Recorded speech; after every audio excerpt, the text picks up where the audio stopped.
नांदेड शहरातील श्री गुरु गोविंद सिंगजी शासकीय औद्योगिक प्रशिक्षण संस्था ITI येथील मुलांची वसतिगृह मागील 8 वर्षापासून बंद असल्याने ग्रामीण भागातील विद्यार्थ्यांना मोठा आर्थिक भुर्दंड सहन करावा लागत आहे। या प्रश्नावर देशोन्नतीने सातत्याने पाठपुरावा केला होता। यानंतर शासनाने 26 फेब्रुवारी रोजी 17,94,54,000 रुपयांची प्रशासकीय मान्यता दिली आहे। मात्र नवीन वसतिगृहाच्या बांधकामाला अद्याप सुरुवात झालेली नाही।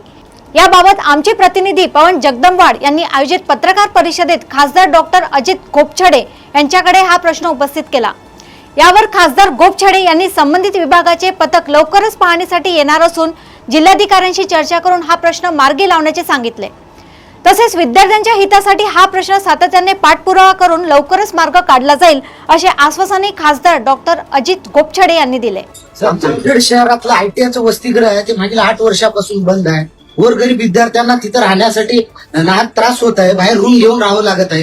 त्याला मंजुरी मिळाली, मात्र ते जुनं वसतिगृह पाडून नवीन वसतिगृह बांधण्याच्या कामाला अद्याप आणखी सुरुवात झालेली नाही। ज्या पद्धतीनं मी डाकभवनाचा जसा फॉलोअप घेतला तसाच मी या संदर्भात मंगलप्रभात गोडा साहेबांशी भेटलो आणि हा विषय केव्हा आला की सगळ्या मुलांना वेगवेगळ्या महापुरुषांचं नावं द्यावं अशा स्वरूपाच्या प्रस्तावाची बैठक होती।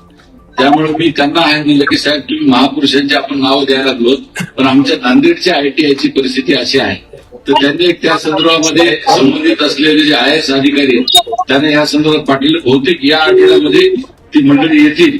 आल्याच्या नंतर मी हे जे मुलांचा जो काही प्रॉब्लेम आहे आणि वसतिगृहाचा विषय आहे तो निश्चितच मी आज जिल्हाधिकारी महोदयांना भेटणार आहे।